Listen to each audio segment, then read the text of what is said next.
नमस्कार, जय सीताराम जी। गत कक्षा में हमने जाना कि सत्वस्तु में क्या होता है।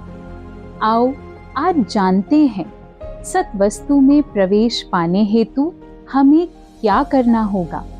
जानो इस संदर्भ में शास्त्र कहता है।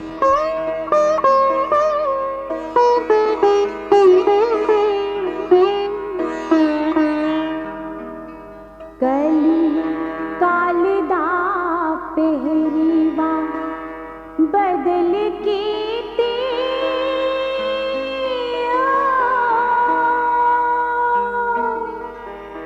सत्य वस्तु नाल प्रेम बढ़ावो सजनो, जेंदी प्रेम नाल प्रीत है उन्हा यार नाल यारियां लावो सजनो, उसे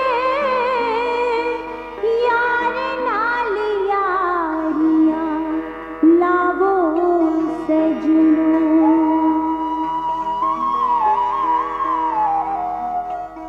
अर्थात कलयुग का विकार युक्त स्वाभाविक पहरेवा बदलकर सत्वस्तु अर्थात परमेश्वर के सच्चे नाम के संग प्यार बढ़ाओ। इस तरह सत्वस्तु की निराली चाल पकड़कर यानी संतोष, धैर्य, सच्चाई, धर्म युक्त सत्वस्तु की अनूठी स्वाभाविक पोशाक धारण कर एक निगाह एक दृष्टि हो जाओ। जानो एक निगाह एक दृष्टि कैसे होना है, उस विषय में शास्त्र स्पष्टता देते हुए कहता है कि जो प्रकाश महाराज जी का मन मंदिर में देखा है वही प्रकाश सारे जग अंदर देखते हुए हमारी एक निगाह एक दृष्टि हो जाएगी और हम सत्वस्तु में इंसान बन सकेंगे। हमारी सूरत रानी बनकर अंदर महाराज जी के साथ टापू टापू में विचरती हुई सरगुण में पहुंच जावेगी और महाराज जी के साथ मेल खा जावेगी। इस तरह आवागमन का चक्कर मिट जावेगा। इस संदर्भ में यदि आप भी आवागमन के चक्कर से बाहर होना चाहते हो तो शास्त्र कहता है संतोष, धैर्य, सच्चाई, धर्म, यह 4 सवाल धारण करके हल करने हैं। अगर हम एक निगाह एक दृष्टि पर फतेह पा गए तो सम का कोई सवाल नहीं, हमें दिव्य दृष्टि का सबक मिलेगा। यहाँ आप पूछोगे कि दिव्य दृष्टि क्या है, वो दिव्य दृष्टि का सबक क्या है? तो जानो दिव्य दृष्टि अर्थात ज्ञान चक्षु से तात्पर्य उस अलौकिक दृष्टि से है जो गुप्त अर्थात बहुत दूर के या छिपे हुए पदार्थों या बातों को समझने व देखने में समर्थ होती है तथा कुछ विशिष्ट अवस्थाओं या कुछ विशिष्ट व्यक्तियों में ही होती है। इसी तरह दिव्य दृष्टि का सबक क्या है उस विषय में बताते हुए सत्वस्तु का कुदरती ग्रंथ कहता है, यह है अपनी असलियत की पहचान। जिहड़ा मन मंदिर प्रकाश ओही असलियत ज्योति स्वरूप मेरा अपना आप। एक निगाह ओ एक दृष्टि, ओ एक दृष्टि ओ एक दर्शन, जंचर बंचर ओ जड़ चेतन, ओ एक दर्शन, ओ एक दर्शन। ज्ञात हो सतवस्तु के कुदरती ग्रंथ के अनुसार एक निगाह, एक दृष्टि में फर्स्ट, सेकंड और थर्ड डिवीजन में पास होने वाले सज्जन फिर सतवस्तु में इंसान हो जावेंगे। मगर सतयुग के अंत में, जो कि 3 युगों के बराबर है, उसके बाद थर्ड डिवीजन वाले सज्जन गिर जावेंगे। सेकंड डिवीजन वाले सज्जन भी अपने नंबरों के अनुसार उनके साथ गिर सकते हैं। फर्स्ट डिवीजन में पास होने वाले सज्जन फिर जन्म लेकर अपने जीवन को बना सकते हैं। इस बात को समझते हुए हम सबको चाहिए कि संकल्प पर पूरी तरह से फतेह पा जावें और फर्स्ट निकलकर दिव्य दृष्टि लेकर आवागमन के चक्कर से बच जावें, क्योंकि सतवस्तु का कुदरती ग्रंथ कहता है, इस वक्त दी शुद्ध कमाई दे मुताबिक ओ सजनों सतवस्तु में मौज उड़ानी जे, ओ मौज उड़ानी जे सतवस्तु में एक दृष्टि एक दर्शन।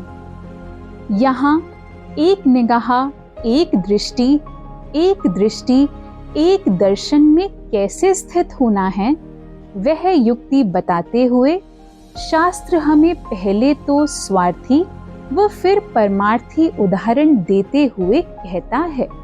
स्वार्थी, जालंधर में एक लड़का रहता था। एक तो माता के ना होने के कारण उसे रोटी खुद बनानी पड़ती थी और दूसरा अत्यंत गरीबी के कारण 2 ट्यूशनें भी पढ़ाता था।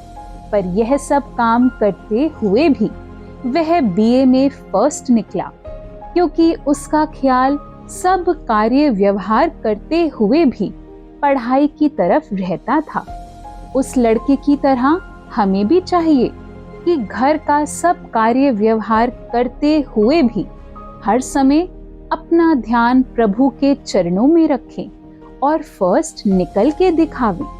परमार्थी, कार्य व्यवहार करते हुए हमारा ख्याल महाराज जी के साथ जुड़ा रहे। जो मन मंदिर प्रकाश है, जग अंदर जंचर बंचर जड़ चेतन, सब में हमें वही प्रकाश नजर आवे। इस प्रकार एक निगाह, एक दृष्टि सजनों 15 दिनों के अंदर हो सकती है। इसलिए हमें पूरी तरह से यत्न करना चाहिए। चलो 15 दिन के अंदर अगर हम इस वृत्ति को धारण करने में अपने आप को असमर्थ समझते हैं, तो जितना शीघ्र हो सके यह वृत्ति अवश्य धारण कर लेनी चाहिए और एक ख्याल हो जावे, महाराज जी नाल मेले हो खावे। सजनों, एक ख्याल हो, महाराज जी अर्थात परमेश्वर से मेल खाने का अर्थ है संकल्पों पर फतेह। सतवस्तु में प्रवेश पाने हेतु संकल्प पर पूरी तरह से फतेह पाना इसीलिए भी अनिवार्य है, क्योंकि सतवस्तु में संकल्प नहीं होता।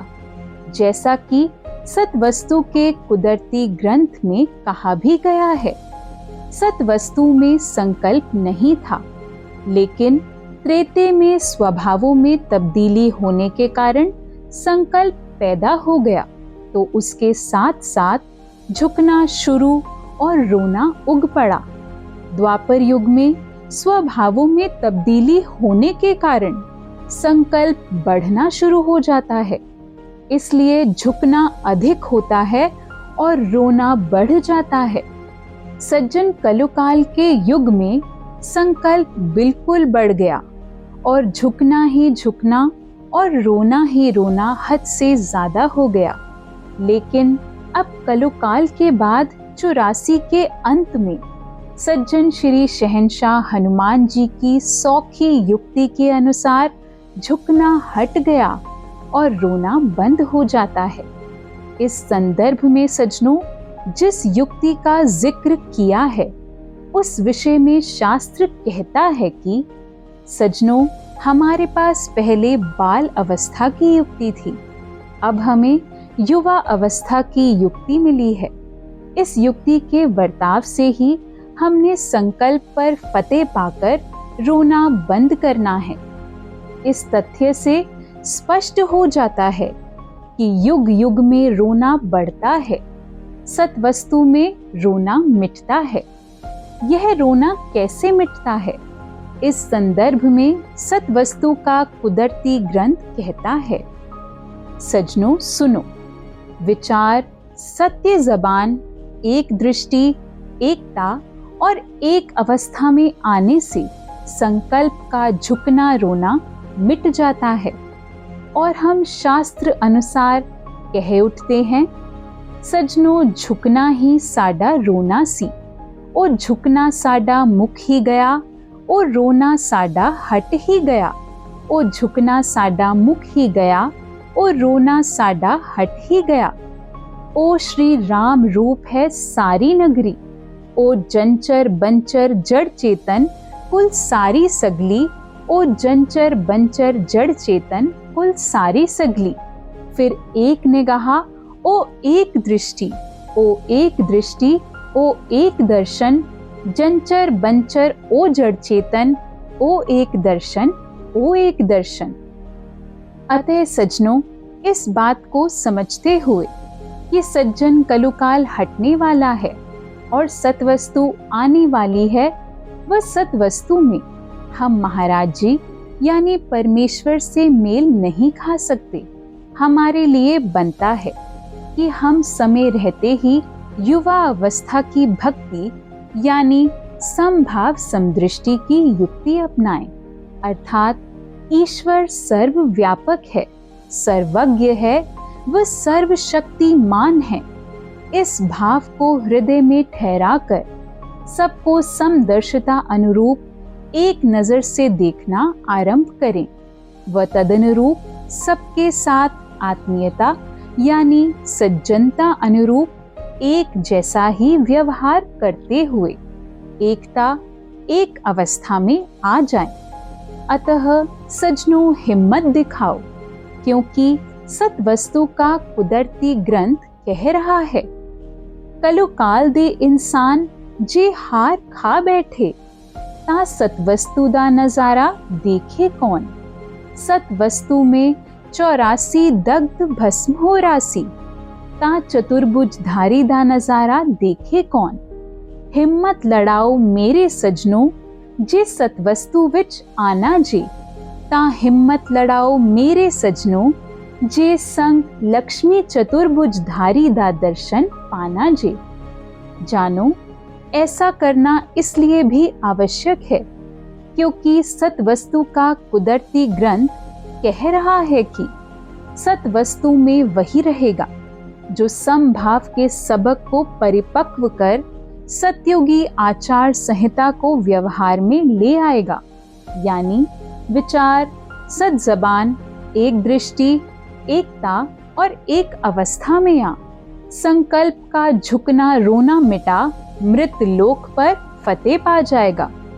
अतः वक्त की नजाकत को समझते हुए यानी युग परिवर्तन के समय को अधिक ना मानते हुए समभाव समदृष्टि के सबक को अविलंब अमल में लाओ और सत्य धर्म पर स्थिर रह सतयुग में प्रवेश कर जाओ। हम सब ऐसा करने में कामयाब हों।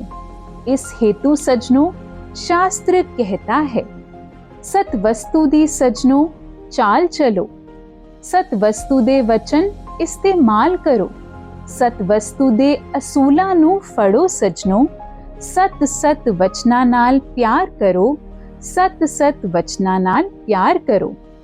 अर्थात सत वस्तु के कुदरती ग्रंथ के अध्ययन, चिंतन, मनन व विवेचन द्वारा उसमें विदित शब्द ब्रह्म विचारों को अमल में यानी व्यवहार में लाओ और इस तरह सत वस्तु का पावन आचरण अपना सचरित्रता के प्रतीक बन जाओ।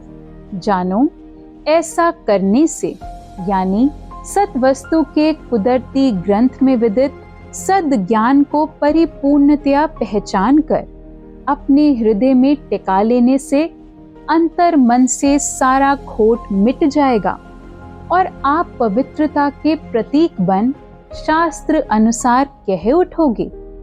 जै सत वस्तु दा ग्रंथ पहचान लिया, ओ सुच्चा भांडा खोट ना ओहदे है बदन में।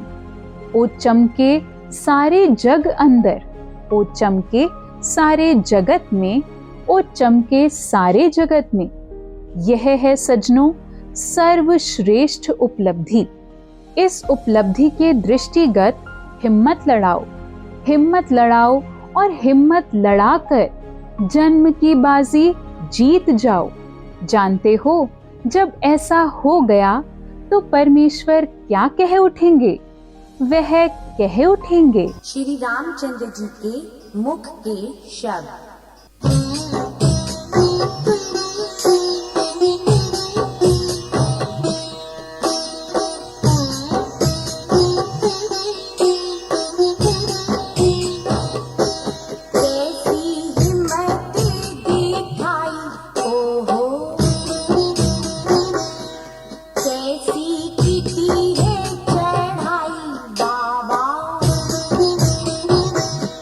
देखो विलंब ना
हनुमान जी श्री साजन जी को कह रहे हैं, कलु काल हटनी दा आप नु क्या है फिकर,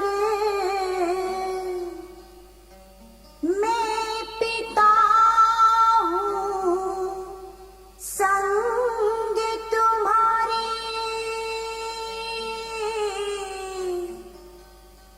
फिकर उसनु जेड़ा पिता मुतु है पुत्र,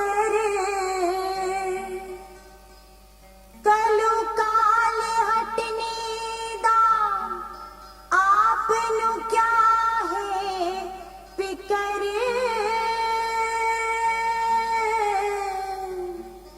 कलु काल हटने दा आप नु क्या है फिकर, आपनु क्या है फिकर, आपनु क्या है फिकर।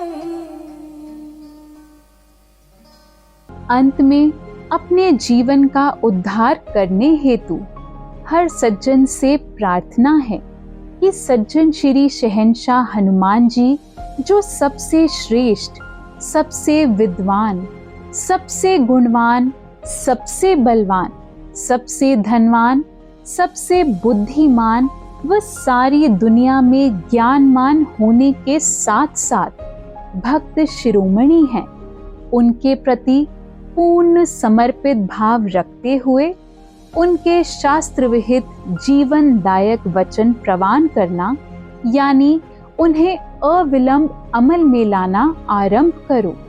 इस तरह मृत लोक पर फतेह पा सतवस्तु में प्रवेश कर जाओ और विश्राम को पाओ।